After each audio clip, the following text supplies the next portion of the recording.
പ്രിയപ്പെട്ട കുട്ടികളെ, കെമിസ്ട്രി ക്ലാസ്സിലേക്ക് സ്വാഗതം.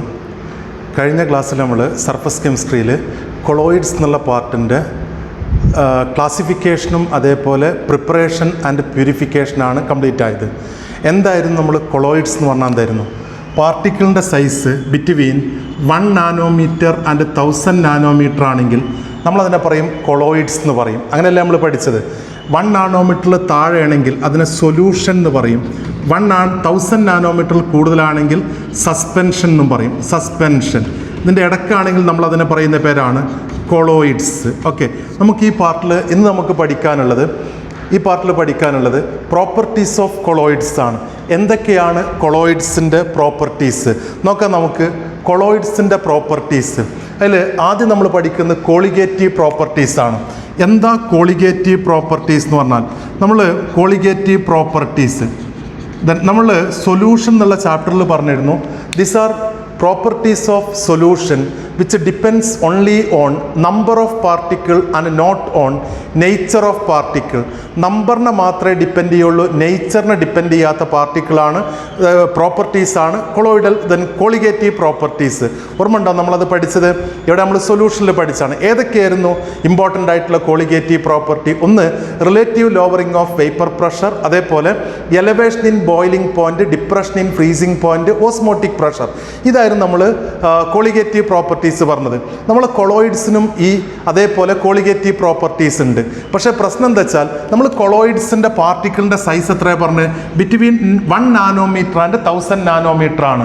സൊല്യൂഷൻ ആണെങ്കിൽ പാർട്ടിക്കിളിൻ്റെ സൈസ് ലെസ് ദാൻ 1 നാനോമീറ്റർ ആയിരിക്കും. അപ്പോൾ നമ്മൾ പാർട്ടിക്കിളിൻ്റെ സൈസ് എവിടെയായിരിക്കും കൂടുതൽ ഉണ്ടാവുക? സൊല്യൂഷനിലല്ലേ ഉണ്ടാവുക.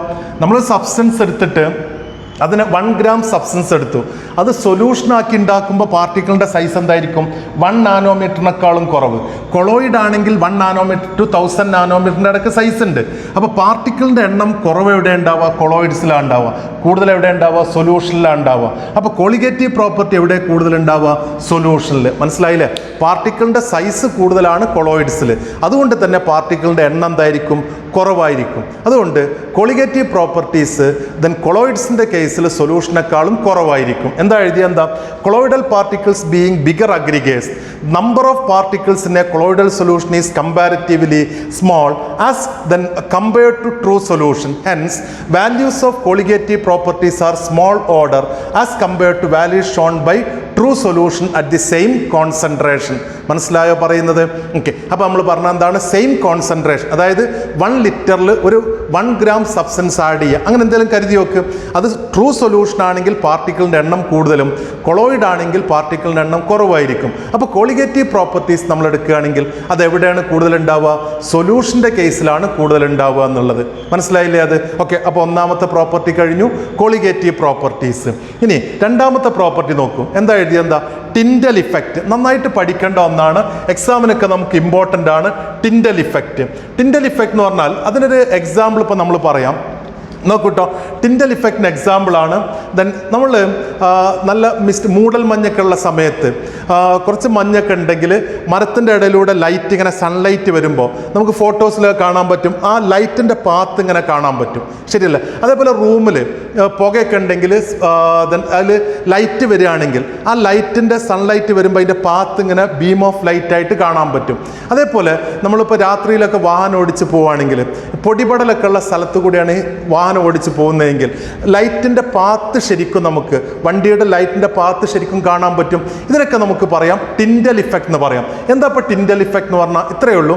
നമ്മളൊരു കൊളോയിഡിലൂടെ ലൈറ്റ് പാസ് ചെയ്യുമ്പോൾ അപ്പോൾ നമ്മളൊരു ഒരു ബീക്കർ എടുക്കുകയാണ്. ഈ ബീക്കറിൽ നമ്മൾ NaCl സൊല്യൂഷൻ എടുക്കുകയാണെങ്കിൽ NaCl സൊല്യൂഷൻ ഇവിടെ നമ്മൾ ടോർച്ച് അടിക്കുകയാണെങ്കിൽ ഇവിടെ നമ്മൾ ലൈറ്റ് കൊടുക്കുക, പ്രത്യേകിച്ച് ഒന്നും കാണാൻ പറ്റുമൊന്നുമില്ല, ലൈറ്റ് അതിലൂടെ പാസ് ചെയ്യും. പക്ഷെ അത് കൊളോയിഡ് ആണെങ്കിൽ ആ ലൈറ്റ് പാത്ത് ശരിക്കും കാണാൻ പറ്റും, ലൈറ്റിൻ്റെ പാത്ത്.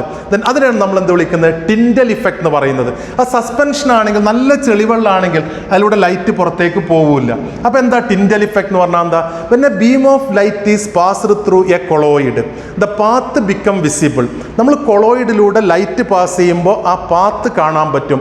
അതിനെ പറയുന്ന പേരാണ് ടിൻഡൽ ഇഫക്റ്റ്. അതിന് കാരണം പറയുന്നത് എന്താ അറിയോ? ഈ കൊളോയിഡൽ പാർട്ടിക്കിൾസ് ലൈറ്റിനെ സ്കാറ്റർ ചെയ്യുന്നതാണ്. It is due to scattering of light by colloidal particles. മനസ്സിലാവുന്നുണ്ടോ? അപ്പോൾ എന്താ ടിൻഡൽ ഇഫക്റ്റ് എന്ന് പറഞ്ഞാൽ എന്താ? When light passed through a colloid the path become visible. It is called Tyndall effect. It is due to, കാരണം പഠിക്കണം കേട്ടോ, scattering of light by colloidal particle. മനസ്സിലാവുന്നുണ്ടോ? ആ പാത്തിനെ നമ്മളൊരു പേര് പറയും, ടിൻഡൽ കോൺ എന്ന് പറയും. ആ പാത്തിനെ പറയുന്ന പേരാണ് ടിൻഡൽ കോൺ. അപ്പം നമ്മൾ ഇവിടെ നോക്കൂ, നമ്മളൊരു കൊളോയിഡ് എടുക്കുകയാണ്. നമ്മൾ ഇതിൽ കൊളോയിഡ് എടുക്കുകയാണ്, ലൈറ്റ് നമ്മൾ പാസ് ചെയ്യുകയാണ്.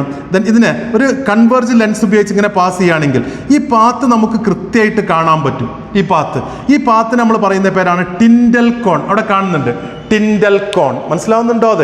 അപ്പോൾ ടിൻഡൽ ഇഫക്റ്റ്, ടിൻഡൽ കോൺ. ടിൻഡൽ ഇഫക്റ്റിന് കാരണം എന്താണ്? Scattering of light. ഞാൻ നേരത്തെ പറഞ്ഞു, എക്സാമ്പിൾ എന്തൊക്കെയാണ് പറഞ്ഞു? നമ്മൾ മഞ്ഞക്കുള്ള സമയത്ത് ലൈറ്റ് ഇങ്ങനെ സൂര്യപ്രകാശം ഇങ്ങനെ വരുമ്പോൾ, മരത്തിൻ്റെ ഇടയിൽ കൂടെ ഒക്കെ വരുമ്പോൾ ആ പാത്ത് ശരിക്കും കാണാൻ പറ്റും. ഫോട്ടോയിലൊക്കെ കണ്ടിട്ടുണ്ട് നിങ്ങൾ. അതേപോലെ നമ്മൾ റൂമിൽ പൊടിപടലോ അതേപോലെ അല്ലെങ്കിൽ പുകയൊക്കെ ഉണ്ടെങ്കിൽ, സ്മോക്കൊക്കെ ഉണ്ടെങ്കിൽ ലൈറ്റ് അതിലൂടെ ഇങ്ങനെ വല്ല ഹോൾസിലൂടെ ഇങ്ങനെ ലൈറ്റ് വരികയാണെങ്കിൽ അത് കറക്റ്റായിട്ട് ആ ബീം ഇങ്ങനെ കാണാൻ പറ്റും. അതിനൊക്കെ കാരണം എന്താ പറയുന്നത്? Tyndall effect. അതന്നെയാണ് ടിൻഡൽ ഇഫക്റ്റ് എന്നുള്ളത്. മനസ്സിലാവുന്നുണ്ടോ അത്? ഓക്കെ. ദെൻ ആ പാത്തിനെ പറയുന്ന പേരെന്താണ്? ടിൻഡൽ കോൺ. നോക്കാം നമുക്ക്. ഇതാണ്, നോക്കൂ, നമ്മളൊരു ഫ്ലാഷ് ലൈറ്റ് സൊല്യൂഷനിലൂടെ പാസ് ചെയ്യുമ്പോൾ അതങ്ങ് പാസ് ചെയ്യും. അതേസമയം നമ്മൾ mixer of water and milk, അതൊരു കൊളോയിഡാണ്, അതിലൂടെ പാസ് ചെയ്യുമ്പോൾ ആ പാത്ത് കാണാൻ പറ്റും, വിസിബിൾ ആവും. അതിനെ പറയുന്ന പേരാണ് ടിൻഡൽ ഇഫക്റ്റ്. ടിൻഡൽ ഇഫക്റ്റിന് കാരണം എന്തായിരുന്നു? Scattering of light by colloidal particle. ഇനി എന്താ ടിൻഡൽ എന്നുള്ള നമ്മൾ എക്സാമ്പിൾ കണ്ടു, നോക്കൂ, നേരത്തെ പറഞ്ഞത് തന്നെയാണ് ആ ടിൻഡൽ ഇഫക്റ്റിന് എക്സാമ്പിൾ. ഇനി ഈ ടിൻഡൽ ഇഫക്റ്റ് എങ്ങനെ സ്പെല്ലിംഗ് എന്താ? TYNDALL. Tyndall effect, Tyndall effect, Tyndall effect. Okay. Tyndall effect രണ്ട് കണ്ടീഷൻ ഉണ്ട്. എന്തൊക്കെയാണ് ആ കണ്ടീഷൻ? ഒന്ന് കാണാതെ പഠിക്കണം നിങ്ങൾ കേട്ടോ. Diameter of dispersed particle is not much smaller than wavelength of light. എങ്ങനെയാണ്? Diameter of dispersed particle is not much smaller than ഏതിനേക്കാളും? Then wavelength of light. നമ്മൾ കൊളോയിഡിൽ ഡിസ്പേഴ്സ്ഡ് ഫേസും ഉണ്ട്, ഡിസ്പേർഷൻ മീഡിയം ഉണ്ട്. ആ dispersed ഫേസിലുള്ള പാർട്ടിക്കിളിൻ്റെ size, diameter not much smaller than ഏതിനേക്കാളോ പറയുന്നത്? Then wavelength of light. അതേപോലെ റിഫ്രാക്റ്റീവ് ഇൻഡെക്സ്, ഫിസിക്സിലും ഒപ്റ്റിക്സിൽ പഠിക്കുന്നതാണ്. Refractive indices of dispersed phase and dispersion medium differ greatly in magnitude. Dispersed ഫേസിൻ്റെയും ഡിസ്പേർഷൻ ഫേസിൻ്റെയും ഡിസ്പേർഷൻ മീഡിയത്തിൻ്റെയും റിഫ്രാക്റ്റീവ് ഇൻഡെക്സിൽ വ്യത്യാസം പാടില്ല. എന്തൊക്കെ പറഞ്ഞ്? Diameter of particle is not much smaller than wavelength of light. അതേപോലെ ദെൻ ഡിസ്പേഴ്സ്ഡ് ഫേസിൻ്റെയും ഡിസ്പേർഷൻ മീഡിയത്തിൻ്റെ റിഫ്രാക്റ്റീവ് ഇൻഡീസസിൽ വ്യത്യാസം വേണം. ഇത് രണ്ടുമാണ് ടിൻഡൽ ഇഫക്റ്റിന് കണ്ടീഷൻ പറയുന്നത്. അപ്പം എന്താ ടിൻഡൽ ഇഫക്റ്റ് എന്ന് പറഞ്ഞാൽ എന്താ? When light passed through a colloid then the path become visible, it is called Tyndall effect. ഈ ടിൻഡൽ ഇഫക്റ്റിന് കാരണം എന്താണ്? എന്താ നമ്മൾ പറഞ്ഞത്? എന്താ? Tyndall effect is due to scattering of light. അങ്ങനെ ഈ ടിൻഡൽ ഇഫക്റ്റിനെ ബേസ് ചെയ്തിട്ട് നമ്മൾ ഒരു മൈക്രോസ്കോപ്പ് ഉണ്ട്. ആ മൈക്രോസ്കോപ്പിന്റെ പേരാണ്, ഒന്ന് വായിച്ചു നോക്കൂ, സിഗ്മോണ്ടിസ് അൾട്രാ മൈക്രോസ്കോപ്പ്. പഠിക്കണം കേട്ടോ. സിഗ്മോണ്ടിസ് അൾട്രാ മൈക്രോസ്കോപ്പ് എന്തിനെ ബേസ് ചെയ്തിട്ടാണ്? Tyndall effect. നമ്മളിപ്പോൾ ഇവിടെ ഈ കൺവേർജിങ് ലെൻസ് ഉപയോഗിച്ചിട്ടാണ് നമ്മളിതിവിടെ ഈ ലൈറ്റ് പാസ് ചെയ്തെങ്കിൽ ഇവിടെ ഒരു പാർട്ടിക്കിൾ ഉണ്ട്, കൊളോയിഡൽ പാർട്ടിക്കിൾ. ഈ പാർട്ടിക്കിൾ ലൈറ്റിനെ നന്നായിട്ട് സ്കാറ്റർ ചെയ്യുന്നത് കാണാൻ പറ്റും. ലൈറ്റിന് അത് നമുക്ക് വേണമെങ്കിൽ ഇതിന് റൈറ്റ് ആംഗിൾ ആയിട്ടൊരു ഒരു നമ്മളൊരു മൈക്രോസ്കോപ്പ് ഘടിപ്പിച്ചാൽ ഇതിനെ കാണാൻ പറ്റും. ഈ പാർട്ടിക്കിളിനെ കാണാൻ പറ്റൂല, പക്ഷേ അതൊരു ബ്രൈറ്റ് സ്പോട്ടായിട്ട് കാണാൻ പറ്റും. പാർട്ടിക്കിളിനെ നമുക്ക് കാണാൻ പറ്റൂല കേട്ടോ. ആ പാർട്ടിക്കിള് ലൈറ്റ് സ്കാറ്റർ ചെയ്യുന്നതുകൊണ്ട് ഒരു ബ്രൈറ്റ് സ്പോട്ടായിട്ട് കാണാൻ പറ്റും. അതാണ് സിഗ്മോണ്ടിസ് അൾട്രാ മൈക്രോസ്കോപ്പ്. അപ്പോൾ നമ്മൾ പറഞ്ഞ കാര്യങ്ങൾ നോക്കൂ. എന്താണ് ടിൻഡൽ ഇഫക്റ്റ്? എന്താ അതിന് റീസൺ? എന്താ പറഞ്ഞത്? എന്താണ്? Scattering of light. പിന്നെ അതിന് എക്സാമ്പിൾ പറഞ്ഞു, പിന്നെ അതിന് കണ്ടീഷൻസ് പറഞ്ഞു. രണ്ട് കണ്ടീഷൻ അതൊക്കെ എക്സാമിന് ചോദിച്ചിട്ടുണ്ട് കേട്ടോ. കണ്ടീഷൻസ്: ഒന്ന്, diameter of particle is not much smaller than wavelength of light. രണ്ട്, refractive indices of medium and phase എന്തായിരിക്കണം? ഡിഫറൻസ് വേണം. ക്ലിയർ അല്ലേ അത്? ഇനി അടുത്തത് അതിനെ ബേസ് ചെയ്തിട്ടുള്ള അൾട്രാ മൈക്രോസ്കോപ്പിന്റെ പേരാണ് സിഗ്മോണ്ടിസ് അൾട്രാ മൈക്രോസ്കോപ്പ്. സിഗ്മോണ്ടിസ് അൾട്രാ മൈക്രോസ്കോപ്പ് എടുത്താൽ കൊളോയിഡൽ പാർട്ടിക്കിളിനെ കാണാൻ പറ്റുമോ? ഇല്ല. ആ കൊളോയിഡൽ പാർട്ടിക്കിൾ ഒരു ബ്രൈറ്റ് സ്പോട്ടായിട്ട് കാണും. കാരണം അത് ലൈറ്റിനെ എന്ത് ചെയ്യുന്നുണ്ട്? സ്കാറ്റർ ചെയ്യുന്നുണ്ട്. പാർട്ടിക്കിളിനല്ല കാണുന്ന ലൈറ്റ് സ്കാറ്റർ ചെയ്യുന്ന നമുക്ക് ബ്രൈറ്റ് സ്പോട്ടായിട്ട് കാണാൻ പറ്റും. സോ ഓക്കെ, രണ്ടാമത്തെ പ്രോപ്പർട്ടി ഇവിടെ അവസാനിക്കുകയാണ്, ടിൻഡൽ ഇഫക്റ്റ്. ഓക്കെ, അടുത്ത പ്രോപ്പർട്ടി നമുക്ക് കളർ ഓഫ് കൊളോയിഡ് ആണ്. കൊളോയിഡ്സിന്റെ കളർ എങ്ങനെയാ പറയാന്നുള്ളത്, എന്തിനെ ബേസ് ചെയ്തിട്ടാണ് കളർ പറയുന്നത് നോക്കിയേ. The colour of colloidal solution depends on the wavelength of light scattered by the dispersed particle. Wavelength of light scatter ചെയ്യുന്നതിനനുസരിച്ചാണ് നമ്മൾ എന്താണ് കളർ ഓഫ് കൊളോയിഡൽ സൊല്യൂഷൻ. അടുത്തതാ, the wavelength of light further depends on the size and nature of particle. എന്തിനൊക്കെ depend ചെയ്യുന്നുണ്ട്? പാർട്ടിക്കിളിന്റെ സൈസിനെയും അതേപോലെ നേച്ചറിനെയും ഡിപ്പെൻഡ് ചെയ്യുന്നുണ്ട്. നോക്കൂ, the colour of the colloidal solution also changes the manner in which observer receives the light. നമ്മൾ എങ്ങനെയാണോ ആ ലൈറ്റ് ഒബ്സർവ് ചെയ്യുന്നത് അതിനനുസരിച്ചും കളർ മാറും. എന്തൊക്കെ ഇപ്പോൾ പറഞ്ഞാൽ എന്താണ്? Wavelength of light scatter ചെയ്യുന്നതിനെ depend, wavelength of light scattered by colloidal particle അതിനെ ഡിപ്പെൻഡ് ചെയ്യുന്നുണ്ട്. ആ വേവ് ലെങ്ത് എന്തിനെ ഡിപ്പെൻഡ് ചെയ്യുന്നുണ്ട്? പാർട്ടിക്കിളിന്റെ സൈസിനെയും പാർട്ടിക്കിളിന്റെ നേച്ചറിനെയും വരും നമുക്കതിൽ. നേച്ചർ മാറുമ്പോൾ, നേച്ചർ എന്ന് പറഞ്ഞാൽ സബ്സ്റ്റൻസ് മാറുമ്പോൾ എന്ത് ചെയ്യും? കളർ മാറും. അതേപോലെ പാർട്ടിക്കിളിന്റെ സൈസ് മാറുമ്പോൾ മാറും. എക്സാമ്പിൾ വരുന്നുണ്ട്. അതേപോലെ ഒബ്സർവർ എങ്ങനെയാണോ ഏത് ലൈറ്റിലാണോ, ഇപ്പൊ ലൈറ്റിന്റെ എക്സാമ്പിൾ റിഫ്ലക്റ്റഡ് ലൈറ്റിലാവാം അല്ലെങ്കിൽ ട്രാൻസ്മിറ്റഡ് ലൈറ്റിലാവാം. അതിന്റെ എക്സാമ്പിൾ ഇപ്പൊ നമ്മൾ മിൽക്ക് എന്നുള്ള നമ്മളൊരു കൊളോയിഡ് ആയിട്ടാണ് പറഞ്ഞിരുന്നത്. മിൽക്ക് അങ്ങനെയല്ലേ ഉള്ളത്. ഡയല്യൂട്ട് മിൽക്ക് എടുത്തിട്ട് നമ്മൾ ഏതൊക്കെ ലൈറ്റ് നമ്മൾ റിഫ്ലക്റ്റഡ് ലൈറ്റിൽ നോക്കുകയാണെങ്കിൽ ബ്ലൂയിഷ് കളറാണ് കാണുന്നത് എന്നുള്ള. അതേപോലെ അത് റിഫ്ലക്റ്റഡ് ലൈറ്റിലാണെങ്കിൽ റിഫ്ലക്റ്റ് ചെയ്യുമ്പോൾ റിഫ്ലക്റ്റഡ് ലൈറ്റിലാണ് ബ്ലൂ കളർ, ട്രാൻസ്മിറ്റഡ് ലൈറ്റിലാണെങ്കിൽ റെഡ് കളറാണ്. റിഫ്ലക്റ്റഡ് ലൈറ്റിൽ എന്താ കാണുന്നത്? Blue colour. ട്രാൻസ്മിറ്റഡ് ലൈറ്റിൽ അതില്ലാതെ റെഡ് കളറിലാണ് കാണുന്നത്, റെഡ് കളറിൽ. അപ്പം നോക്കിയേക്ക് അവിടെ എങ്ങനെയാണോ ഒബ്സർവർ അതിനെ നോക്കുന്നത് അതിനെ ഡിപ്പെൻഡ് ചെയ്യുന്നുണ്ട് കളർ ഓഫ് കൊളോയിഡ്. ഇനി ഫൈനസ്റ്റ് ഗോൾഡ് സോളീസ് എന്താ എഴുതിയെന്താ? Red colour. ഫാരഡേസ് ഗോൾഡ് എന്നൊക്കെ പറഞ്ഞിട്ട് ബ്രിട്ടന്റെ മ്യൂസിയത്തിൽ ഇപ്പോഴും പണ്ടുണ്ടാക്കിയ ഈ ഗോൾഡ് സോളൊക്കെ ഉണ്ട്, ഫാരഡേ ഉണ്ടാക്കിയത്. പോട്ടെ, ഈ finest gold sols red colour. Size of ഈ ഗോൾഡ് പാർട്ടിക്കിൾ ഇൻക്രീസ് ചെയ്യും തോറും അത് പർപ്പിൾ ആവും, ബ്ലൂ ആവും, പിന്നെ വീണ്ടും കുറെ കൂടി കഴിയുമ്പോൾ അത് ഗോൾഡൻ കളർ ആവും.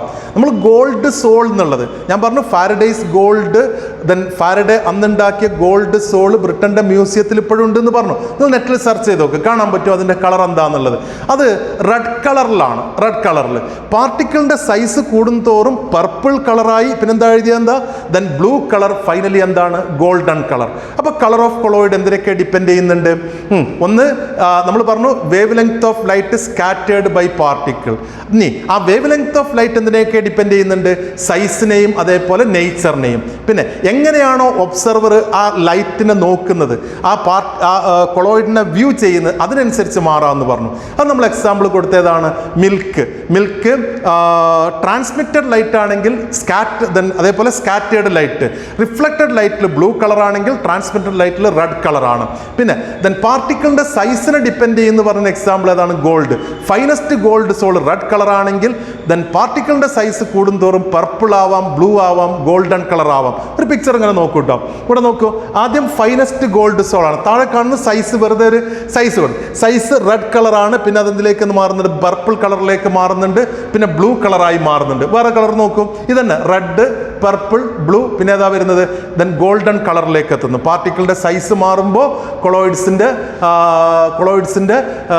കളർ മാറുന്ന പറഞ്ഞത്. അപ്പൊ കളർ ഓഫ് കൊളോയിഡ് എന്നുള്ളതും ഇവിടെ അവസാനിക്കുന്നു. ഇനി അടുത്ത പ്രോപ്പർട്ടി നോക്കാം. അടുത്ത പ്രോപ്പർട്ടി ബ്രൗണിയൻ മൂവ്മെന്റ് എന്നുള്ളതാണ്. എന്താ ബ്രൗണിയൻ മൂവ്മെന്റ് നോക്കൂ. നമ്മൾ കൊളോയിഡൽ പാർട്ടിക്കിൾസ് കണ്ടിന്യൂസ് ആയിട്ട് സിഗ്സാഗ് മോഷനാണ്, പ്രത്യേകിച്ച് ഓർഡർ ഒന്നുമില്ല, ഇത് അങ്ങനെ മൂവ് ചെയ്തുകൊണ്ടേയിരിക്കുകയാണ്. സ്ട്രെയിറ്റ് ലൈനിൽ സിഗ്സാഗ് മോഷൻ. ഓക്കെ, ഇതിനാണ് നമ്മൾ പറയുന്നത് ബ്രൗണിയൻ മൂവ്മെന്റ്. എന്താ Brownian movement? The continuous zigzag motion of colloidal particle is called Brownian movement. Continuous zigzag movement of colloidal particles. This motion was first observed by British botanist ഏതാണ്? Robert Brown. അതുകൊണ്ടാണ് ഇതിന് പേര് പറയുന്നത് Brownian movement. നോക്കൂ, അത് അങ്ങനെ ഇങ്ങനെയൊക്കെ ആയിട്ട് ഇങ്ങനെ മൂവ് ചെയ്യാണ്. അത് സ്ട്രെയിറ്റ് ലൈനിലാണ് മൂവ് ചെയ്യുന്നത്, അങ്ങോട്ടും ഇങ്ങോട്ടും ഇങ്ങനെ. എന്തായിരിക്കും ഇതിന് കാരണം? എന്തായിരിക്കും? നമ്മൾ ഡിസ്പേഴ്സ്ഡ് ഫേസിലുള്ള പാർട്ടിക്കിളിനെ മീഡിയത്തിലുള്ള പാർട്ടിക്കിൾസ് ബൊമ്പാർഡ് ചെയ്യാണ്. ഇവിടെ ഒരു പാർട്ടിക്കിൾ ഉണ്ട്. ഈ പാർട്ടിക്കിളിനെ ഇവിടുന്ന് ഒരാൾ ദെൻ ബൊമ്പാർഡ് ചെയ്യുന്നു, കൊളൈഡ് ചെയ്യുന്നു, ഇവിടുന്നൊക്കെ ഒരേപോലെ കൊളൈഡ് ചെയ്ത് കഴിഞ്ഞാൽ ഇതിന് നെറ്റ് മൂവ്മെന്റ് ഉണ്ടാവില്ല എല്ലാ ഭാഗത്തും കൂടി വരുമ്പോൾ. പക്ഷേ ഇവിടുന്നുള്ള ഇമ്പാക്റ്റ് കൂടുതലാണെങ്കിൽ അത് ഇങ്ങോട്ട് തെറിക്കും. അപ്പൊ എന്താണ് ഇതിന് കാരണം? അൺഈക്വൽ ബൊമ്പാർഡ്മെന്റ് ആണ്. ചിലപ്പോൾ ഇവിടെ എത്തിക്കഴിഞ്ഞാൽ ഇവിടുന്നുള്ളതായിരിക്കും സ്ട്രോങ് ആയിട്ട് വരുന്നത്. അപ്പൊ ഇയാൾ താഴേക്ക് ഇങ്ങനെ ഇങ്ങോട്ട് വരും. അപ്പൊ എന്താണ് ഈ ബ്രൗണിയൻ മൂവ്മെന്റിന് കാരണം? എന്താ ബ്രൗണിയൻ മൂവ്മെന്റ് എന്ന് പറഞ്ഞാൽ എന്താ? Random zigzag movement of colloidal particles then is called Brownian movement. ഇനി ദിസ് മോഷൻ വാസ് നോക്കൂ, അതെന്തൊക്കെയാണ് എഴുതിയ എന്താ? This motion is independent of nature of colloid. നേച്ചറിനെ ഡിപ്പെൻഡ് ചെയ്യുന്നില്ല. കാരണം ഈ ബൊമ്പാർഡ്മെന്റ് എന്തിനൊക്കെ ഡിപ്പെൻഡ് ചെയ്യുന്നുണ്ട്? But depends on size of particle and viscosity of solution. വിസ്കോസിറ്റിയെ ഡിപ്പെൻഡ് ചെയ്യുന്നുണ്ട് പാർട്ടിക്കിളിന്റെ സൈസിന്. പാർട്ടിക്കിളിന്റെ സൈസ് കുറവാണെങ്കിൽ ബ്രൗണിയൻ മൂവ്മെന്റ് കൂടും, വിസ്കോസിറ്റി കുറവാണെങ്കിൽ അപ്പോഴും ബ്രൗണിയൻ മൂവ്മെന്റ് കൂടും. അങ്ങനെയല്ലേ ഉള്ളത്? The Brownian movement has been explained to be due to the unbalanced bombardment of the particle by the molecules of the dispersion medium. അതാണ് ഞാൻ നേരത്തെ പറഞ്ഞത്. എന്താ ബ്രൗണിയൻ മൂവ്മെന്റ്? എന്താ കാരണം? എന്താ? Unbalanced ബൊമ്പാർഡ്മെന്റ്, collision. ഒരേപോലെയാണ് കൊളീഷൻ എങ്കിൽ പാർട്ടിക്കിൾ അവിടെ തന്നെ ഉണ്ടാവും. ഇത് unbalanced ബൊമ്പാർഡ്മെന്റ് of particles by dispersion medium. അതാണ് എന്തിന് കാരണം പറയുന്നത്? ഈ ബ്രൗണിയൻ മൂവ്മെന്റിന് കാരണം പറയുന്നത്. അപ്പൊ ബ്രൗണിയൻ മൂവ്മെന്റ് എന്ന് പറഞ്ഞാൽ എന്താ? Random zigzag movement of colloidal particles then in dispersion medium, that is called Brownian movement. Brownian movement then പാർട്ടിക്കിളിന്റെ സൈസിനെ ഡിപ്പെൻഡ് ചെയ്യും, നേച്ചറിനെ ഡിപ്പെൻഡ് ചെയ്യൂല എന്ന് പറഞ്ഞു. വിസ്കോസിറ്റി ഓഫ് ദി സൊല്യൂഷനെയും കൊളോയിഡ് ഡിസ്പേർഷൻ മീഡിയത്തെയും ഡിപ്പെൻഡ് ചെയ്യും. ഇനി പാർട്ടിക്കിളിന്റെ സൈസ് കുറയുമ്പോൾ ബ്രൗണിയൻ മൂവ്മെന്റ് കൂടും, അതേപോലെ വിസ്കോസിറ്റി കുറയുമ്പോഴും ബ്രൗണിയൻ മൂവ്മെന്റ് കൂടും. ഇനി ഈ കൊളോയിഡ്സിലുള്ള ഈ ഡിസ്പേർഷൻ ഫേസിലുള്ള പാർട്ടിക്കിൾസ് ഇങ്ങനെ മൂവ് ചെയ്യുന്നതുകൊണ്ട് ഈ പാർട്ടിക്കിൾസ് പെട്ടെന്ന് സെറ്റിൽ ചെയ്യൂല. അപ്പൊ കൊളോയിഡ്സിന്റെ സ്റ്റെബിലിറ്റിക്ക് കാരണം എന്താണ്? ഒരു റീസൺ ഈ ബ്രൗണിയൻ മൂവ്മെന്റ് ആണ്. മനസ്സിലാവുന്നില്ലേ? ഇത് നോക്കൂ, the Brownian movement has a stirring effect which does not permit the particles to settles and thus is responsible for stability of colloid. Brownian movement കാരണം പാർട്ടിക്കിൾസ് പെട്ടെന്ന് സെറ്റിൽ ചെയ്യൂല. അപ്പൊ എന്തിന് കാരണമാണ്? സ്റ്റെബിലിറ്റിക്ക് കാരണമാണ്. അപ്പോൾ നാലാമത്തെ പ്രോപ്പർട്ടി ബ്രൗണിയൻ മൂവ്മെന്റ്. ഒന്നാമത്തെ എന്താ നമ്മൾ പറഞ്ഞത്? Colligative property. രണ്ടാമത്തെ കളർ. മൂന്നാമത്തെ എന്തായിരുന്നു? Tyndall effect. നാലാമത്തേതാണ് ബ്രൗണിയൻ മൂവ്മെന്റ്. എന്താ ഇപ്പോൾ ബ്രൗണിയൻ മൂവ്മെന്റ് എന്ന് പറഞ്ഞാൽ എന്താ? Random zigzag movement of colloidal particles. അതിന് കാരണം എന്താണ്? അൺഈക്വൽ ബൊമ്പാർഡ്മെന്റ്. ഓക്കെ, ഇനി അതിനെ ഡിപ്പെൻഡ് ചെയ്യുന്ന ഫാക്ടേഴ്സ് വിസ്കോസിറ്റി ഓഫ് സോൾവെന്റ് അല്ലെങ്കിൽ ഡിസ്പേർഷൻ മീഡിയം, പിന്നെ സൈസ് ഓഫ് പാർട്ടിക്കിളിനെയും. ശരിയല്ലേ? അത് അപ്പോൾ ഓരോന്നിനും നമ്മൾ ആദ്യം പറഞ്ഞത് കോളിഗേറ്റീവ് പ്രോപ്പർട്ടീസ്. ദെൻ കോളിഗേറ്റീവ് പ്രോപ്പർട്ടീസിന്റെ കേസിൽ നമ്മൾ പറഞ്ഞത് സൊല്യൂഷനേക്കാളും കുറവായിരിക്കും ദെൻ നമ്മൾ കൊളോയിഡ്സിന് എന്നുള്ള.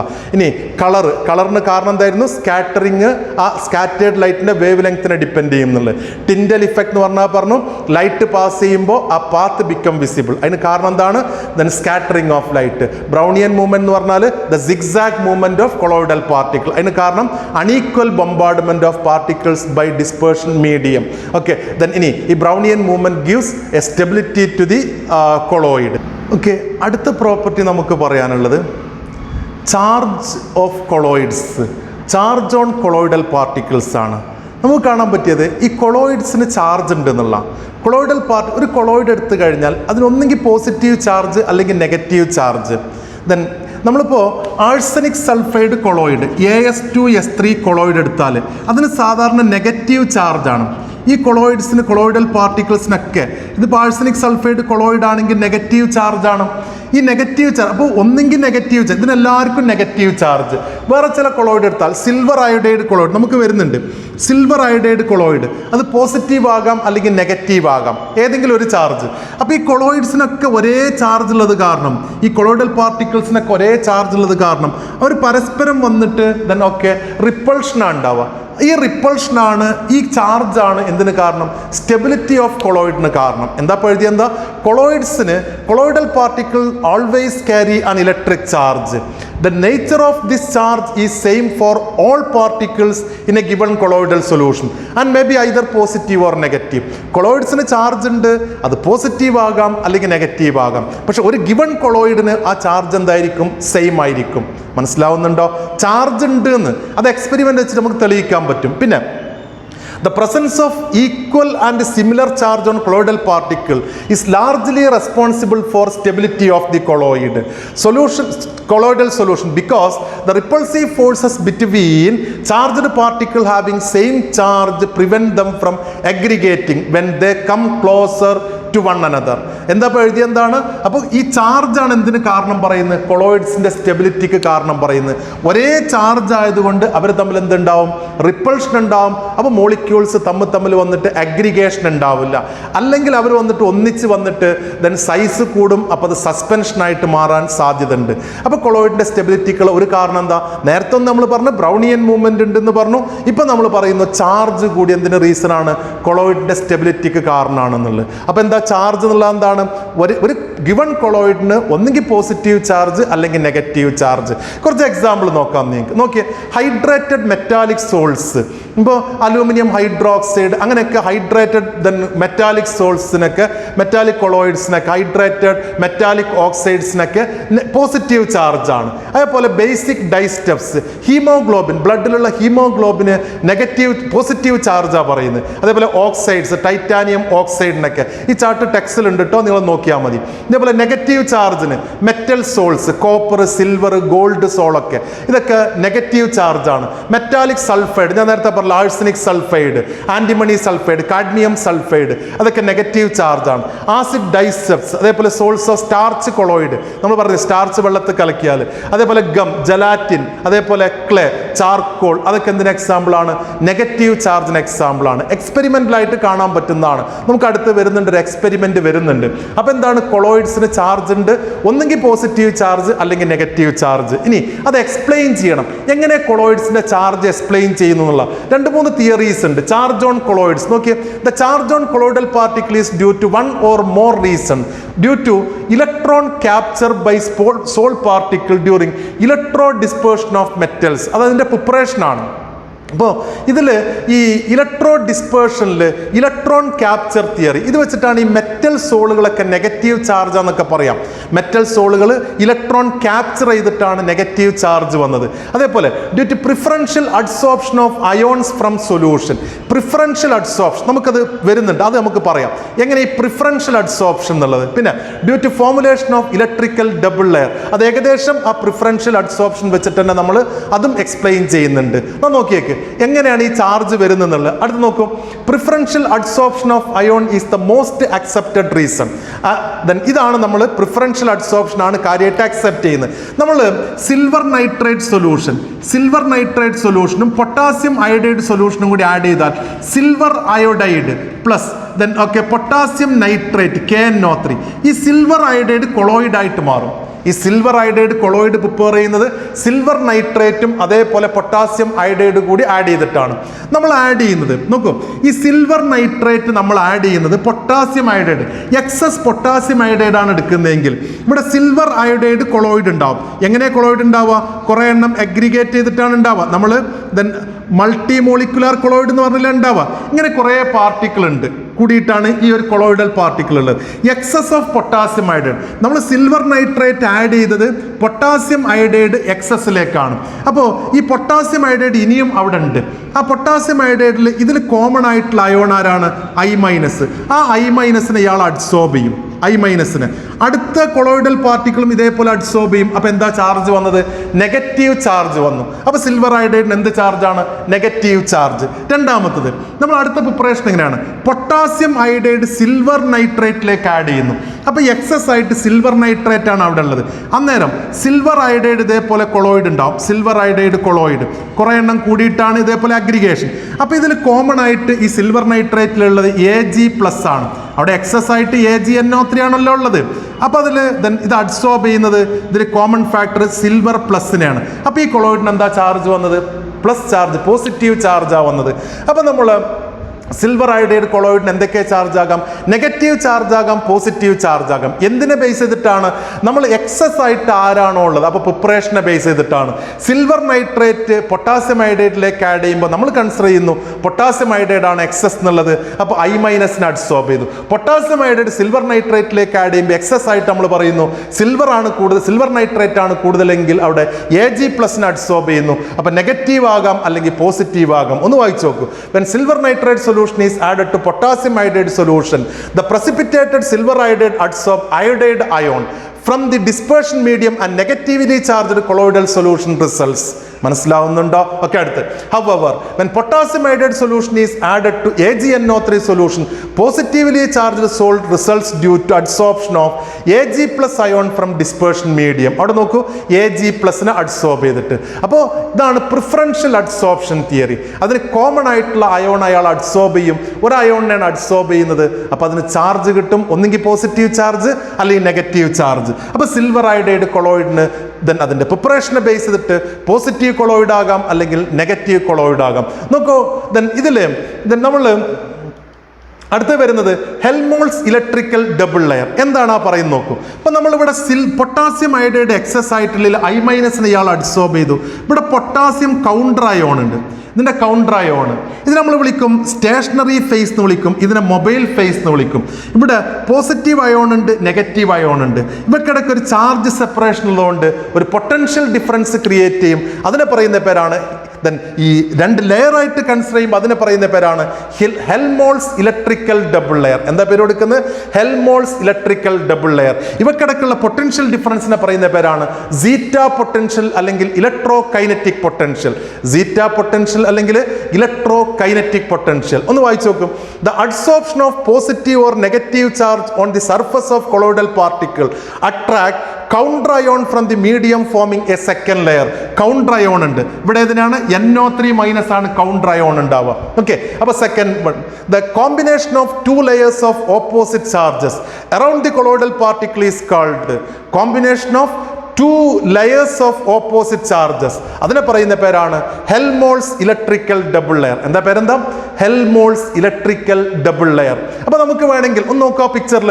ഫിക്സഡ് ലെയർ ഉണ്ട്, ഡിഫ്യൂസ്. ആ K+ നമ്മൾ ഡിഫ്യൂസ്ഡ് ലെയർ എന്ന് കൊടുക്കുന്നത്. K+ നമുക്ക് അങ്ങനെ പറയാം. ദെൻ I- ഫിക്സഡ് ലെയർ, പിന്നെ അതിൻ്റെ അടുത്ത് തന്നെ എന്താണ് ഡിഫ്യൂസ്ഡ് ലെയേഴ്സ്, മൊബൈൽ ലെയേഴ്സ് എന്ന് കൊടുക്കാം. ഓക്കെ, ദെൻ ഇനി സീറ്റ പൊട്ടൻഷ്യൽ എന്ന് പറഞ്ഞു. അക്കോർഡിംഗ് ടു നമ്മൾ പറഞ്ഞത് എന്തായിരുന്നു? ദെൻ ഇവക്കിടയ്ക്കുള്ള potential difference. According to modern view, the first layer ions is firmly held and is termed as fixed layer, while the second layer is mobile, which is termed as diffused layer. The potential difference between the fixed layer and the diffused layers of opposite charges is called electrokinetic potential or zeta potential. ഇതിനെ പറയുന്ന പേരാണ് ഇലക്ട്രോകൈനറ്റിക് potential or അല്ലെങ്കിൽ എന്താണ് സീറ്റ potential എന്നുള്ളത്. മനസ്സിലായോ പറഞ്ഞത്? നമ്മൾ എന്തൊക്കെയാ പറഞ്ഞത്? കൊളോയിഡ്സിൻ്റെ ചാർജിനെ കുറിച്ചാണ് പറഞ്ഞത്. കൊളോയിഡ്സിന് ചാർജ് ഉണ്ട്, ഒന്നുകിൽ പോസിറ്റീവ് ചാർജ് അല്ലെങ്കിൽ നെഗറ്റീവ് ചാർജ്. ദെൻ നമ്മൾ ആ ചാർജാണ് കൊളോയിഡ്സിൻ്റെ സ്റ്റെബിലിറ്റിക്ക് കാരണം. എങ്ങനെയാ പറയാം? ഒരു ചാർജ് ഉള്ളത് കൊണ്ട് ആ പാർട്ടിക്കിൾസ് തമ്മിൽ അടുത്തേക്ക് വരൂല, കാരണം റിപ്പൾസീവ് ഫോഴ്സ് ഉണ്ടാവും. സോ സ്റ്റെബിലിറ്റി ഓഫ് എ കൊളോയിഡിന് റീസൺ ആണ് ഈ ചാർജ് എന്നുള്ളത്. ദെൻ ഈ ചാർജ് നമ്മൾ എങ്ങനെയൊക്കെ എക്സ്പ്ലെയിൻ ചെയ്യുന്നു എന്നുള്ളതാണ്. ദെൻ 2-3 തിയറീസ് ഉണ്ട്. ഒന്ന് ഇലക്ട്രോൺ ക്യാപ്ചർ തിയറി ഉണ്ട്, 2 preferential adsorption theory, electrical double layer theory എന്നൊക്കെ. അതിൽ മെറ്റൽ സോളുകളൊക്കെ നെഗറ്റീവ് ചാർജാണ് പറഞ്ഞത്. ദെൻ ഹൈഡ്രേറ്റഡ് മെറ്റാലിക് ഓക്സൈഡുകളൊക്കെ പോസിറ്റീവ് കൊളോയിഡായിട്ട്, മെറ്റൽ സൾഫൈഡുകൾ നമ്മൾ എന്താ പറഞ്ഞത്? എന്താ നെഗറ്റീവ് കൊളോയിഡായിട്ടാണ് അല്ലേ? ആഴ്സനിക് സൾഫൈഡ് നെഗറ്റീവ് കൊളോയിഡായിട്ടാണ്. ഹീമോഗ്ലോബിൻ നമ്മൾ പോസിറ്റീവ് കൊളോയിഡായിട്ടാണ് പറഞ്ഞത്. ഓക്കെ, അതൊക്കെ ഓർത്ത് വെച്ചേക്ക് അതൊക്കെ. ദെൻ ഇനി സ്റ്റാർച്ച് നമ്മൾ എന്തിനാ എക്സാമ്പിൾ പറഞ്ഞു? ഒരു നെഗറ്റീവ് കൊളോയിഡായിട്ടാണ് എക്സാമ്പിൾ പറഞ്ഞത്. അങ്ങനല്ലേ പറഞ്ഞത്? സ്റ്റാർച്ച് ഒരു നെഗറ്റീവ് കൊളോയിഡായിട്ടാണ് എക്സാമ്പിൾ പറഞ്ഞത്. ഓക്കെ, ദെൻ ഇനി അപ്പോൾ കൊളോയിഡ്സ് നമ്മൾ ഈ ചാർജിന് നമ്മൾ പറഞ്ഞാണ് ദെൻ പ്രിഫറൻഷ്യൽ അഡ്സോർപ്ഷൻ തിയറി എന്നുള്ളത്. നമ്മൾ എങ്ങനെയാണ് പറഞ്ഞത്? അതിൻ്റെ പ്രിപ്പറേഷനെ ബേസ് ചെയ്തിട്ട് ഇപ്പോൾ സിൽവർ അയോഡൈഡ് നമ്മൾ എങ്ങനെ ഉണ്ടാക്കിയത്? പൊട്ടാസ്യം അയോഡൈഡും സിൽവർ നൈട്രേറ്റ് കൂടി റിയാക്ട് ചെയ്യുമ്പോൾ potassium iodide excess of silver nitrate ആണുള്ളതെങ്കിൽ നമ്മൾ പറഞ്ഞു ആ സിൽവർ അയോഡൈഡ് Ag+ അത് അഡ്സോർബ് ചെയ്യും, പോസിറ്റീവ് കൊളോയിഡ് ആയിരിക്കും. തിരിച്ചാണ് പൊട്ടാസ്യം അയോഡൈഡ് ആണ് കൂടുതലെങ്കിൽ I- അഡ്സോർബ് ചെയ്യും, അപ്പം നെഗറ്റീവ് കൊളോയിഡ് ആയിരിക്കും. മനസ്സിലാവുന്നില്ലേ അത്? ഓക്കെ, ദെൻ ഇനി അത് കഴിഞ്ഞിട്ടാണ് അതിൻ്റെ കൗണ്ടർ അയോണും കൂടി അപ്പുറത്തുണ്ടാവുന്നുള്ളത്. ഒന്ന് സ്റ്റേഷനറി ഫേസും ഒന്ന് മൊബൈൽ ഫേസും. അതിനാണ് ഹെൽമോൾസ് ഇലക്ട്രിക്കൽ ഡബിൾ ലെയർ എന്ന് പറയുന്നത്. Helmholtz electrical double layer. അവക്കിടക്കുള്ള potential ഡിഫറൻസിനെ പറയുന്ന പേരാണ് ഇലക്ട്രോ കൈനറ്റിക് പൊട്ടൻഷ്യൽ അല്ലെങ്കിൽ സീറ്റ പൊട്ടൻഷ്യൽ എന്നുള്ളത്. ഇലക്ട്രോ കൈനറ്റിക് പൊട്ടൻഷ്യൽ അല്ലെങ്കിൽ സീറ്റ പൊട്ടൻഷ്യൽ. അപ്പോൾ ഇത്രയും നമ്മൾ കൊളോയിഡ്സിൻ്റെ പ്രോപ്പർട്ടീസ്, കുറച്ചുകൂടി ഉണ്ട്, നമുക്ക് അടുത്ത ക്ലാസ്സിലാക്കാം. എന്തൊക്കെയാണ് നമ്മൾ കൊളോയിഡ്സിൻ്റെ പ്രോപ്പർട്ടീസ് പറഞ്ഞത്? ഒന്ന് കോളിഗേറ്റീവ് പ്രോപ്പർട്ടീസ്, രണ്ട് കളർ ഓഫ് കൊളോയിഡ്, മൂന്നാമത് ടിൻഡൽ ഇഫക്റ്റ്, നാലാമത് ബ്രൗണിയൻ മൂവ്മെന്റ്, അഞ്ചാമത്തത് ചാർജ് ഓഫ് കൊളോയിഡ്സ്. നന്നായിട്ട് പഠിക്കണേ. ആ ചാർജ് ഓഫ് കൊളോയിഡ്സിൽ 2-3 ടെക്നിക്കൽ ടേം വീണ്ടും പറഞ്ഞു. ഹെൽമോൾസ് ഇലക്ട്രിക്കൽ ഡബിൾ ലെയർ, അതേപോലെ സീറ്റ പൊട്ടൻഷ്യൽ അല്ലെങ്കിൽ ഇലക്ട്രോ കൈനറ്റിക് പൊട്ടൻഷ്യൽ. ബാക്കി നമുക്ക് അടുത്ത ക്ലാസ്സിൽ കാണാം. Thank U.